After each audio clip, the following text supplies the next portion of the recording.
Hi, I'm Tonia, and this is Bits and Bites on Italian cinema and other stuff. Today's chat is going to be mostly on other stuff and a bit on cinema.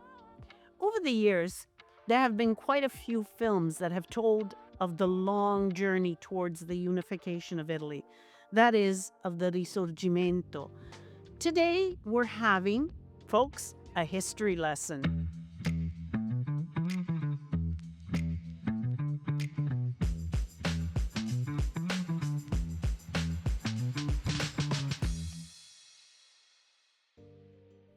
Very briefly, for those that may not know, here is a rundown. Before Italian unification in 1861, the Italian peninsula was not a unified country, but rather a collection of independent states ruled by various foreign powers and local rulers.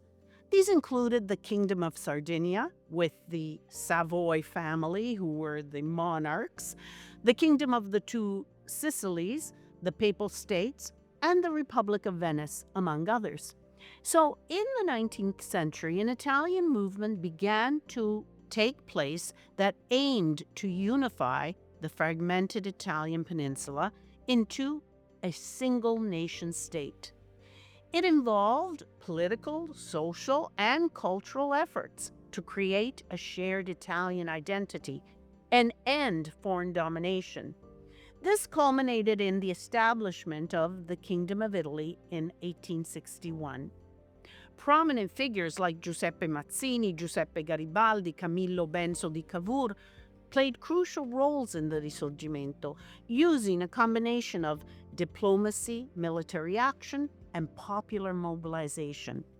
Garibaldi, the best known, even outside of Italy, for having played a major role in this unification, masterminded a scheme, La Spedizione dei Mille, or in English, Expedition of the Thousand, where he gathered 1,000 volunteers who donned red shirts and joined Garibaldi in sailing from Genova down to Sicily. Along the way, they gathered forces in the south and eventually conquered the kingdom of the Two Sicilies. The Risorgimento is considered a pivotal period in Italian history, laying the foundation for the modern Italian state and shaping, of course, national identity. As I was saying earlier, quite a few movies attempted to tell the story of what is usually a very romanticized historical moment for Italy. That list begins with I Mille, a silent film from 1912 directed by Alberto degli Abbati, and which recounts Garibaldi's enterprise and ultimate victory. In 1942, Vittorio De Sica also romanticized the unification effort in a light comedy titled Un Garibaldino in Convento. In 1954, Luchino Visconti brought us Senso with Farley Granger. It was Visconti's first color film. The word senso is Italian for sense, feeling, lust. The title refers to the delight the female protagonist experiences while reflecting on her affair with a handsome lieutenant of the Austrian army, in spite of her political convictions.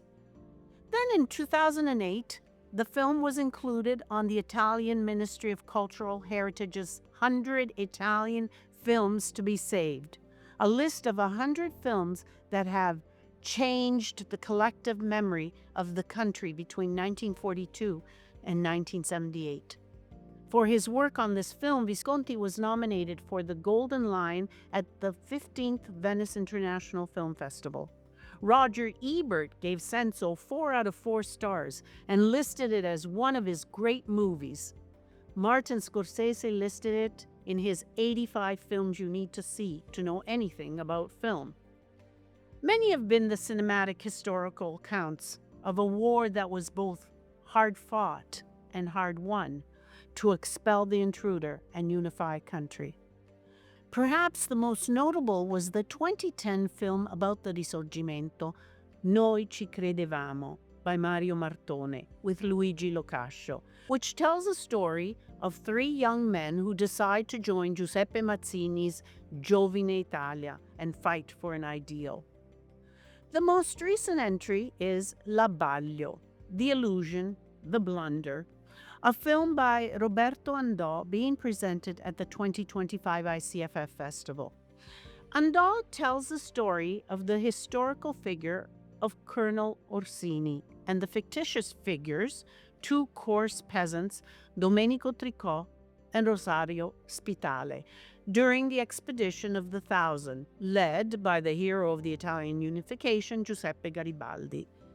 Garibaldi sailed from Genova and got off at Palermo, Sicily, with 1,000 soldiers, I Mille Red Shirts. This is a twofold story.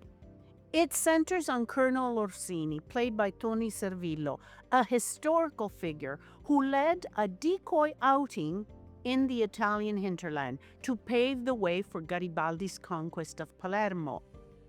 Meanwhile, the duo Tricot and Spitale, they're the fictitious figures, enroll in the squad as improvised soldiers, desert the army after the disembarkment onto Sicily, burn their red shirts, and travel in a kind of mismatch buddy trip. The two stories merge when the two peasants are caught by Colonel Orsini's soldiers and end up playing a central role in the colonel's luring mission. It's a delightful film, which is both entertaining and informative. The comic duo provide plenty of laughs, while at the same time, the film tells us a story that anyone who has any kind of investment in Italy, either by birth or passion, ought to know. I have to be honest, I love historical films like this. I quite frankly am moved to tears, a real sob. Why?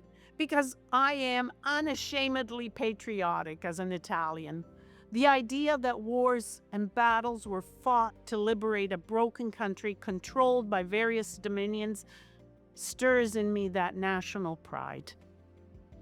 But I have to tell you, a few years ago, I read a book by noted Italian journalist Pino Aprile, Terroni, subtitled All That Has Been Done to Ensure That the Italians of the South Became Southerners. It changed everything for me. I found myself questioning the whole moral legitimacy of the unification. Obviously, the country needed to be united, but at what cost to the South? Here, then, we have what seems to be the age-old controversy of the North versus the South. This book, in fact, is a passionate attempt to explain how the unification, the one I've been talking about, has hurt the South and how much it cost its inhabitants, reduced decade after decade to second-class Italian. While the book articulates the grievances of the South with a raw scream of angry pain against the North, films like L'Abbaglio and all the rest, in fact, romanticize the whole unification process. Aprile explains, through a series of anecdotes and historical events, how the south of Italy has ended up becoming the minority of the country, relegated to a backward condition with respect to the north of the nation and to the rest of Europe, when 150 years earlier, Naples was, in Aprile's account, rich and thriving. The author uses an abundant amount of data taken from official Italian governmental sources to draw causal relationships between the events surrounding the unification of Italy and the current condition of the south of the peninsula. The most astonishing fact relates to the wealth of the treasury of the Kingdom of the Two Sicilies, which amounted to great wealth compared to the Piedmontese, as the state was known at the time of the unification of Italy. Aprile argues that the treasury was taken north and used to pay for the debts of the House of Savoy. The book recounts the story of cutting-edge southern industries which, at the time of the unity of Italy, were either dismantled or allowed to go to ruin due to the unfair competition from the north, or due to explicit decisions made by the newly formed Italian state. The metal works in Mongione and Pietrarsa, the shipyards in Castellammare, the textile industry, and the sulfur mines of Sicily are among those allowed to perish or to degrade into secondary ones after the unification of Italy. The most striking aspect of the book for the Southerner is to discover that there was virtually no immigration before the unification of Italy. The so-called Southern question emerged only after the Southern economy was practically destroyed as a consequence of the invasion by Piedmont. Millions of Southern Italians left their occupied nation to reach the shores of America, South America, Australia, and other locations overseas, leaving behind an impoverished land. This book was a real eye-opener for me. But please note, however, that this book presents a thesis, just that, of how things went down in Italy after the Italian unification. Even so, it's a book worth reading. Terroni by Pino Aprile. The movies, in any case, as I said earlier, provide a romanticized version of things. Films usually do. It's an escape we need, for better or for worse, to help us forget and sometimes inspire us to do better. That's it for now. Talk soon.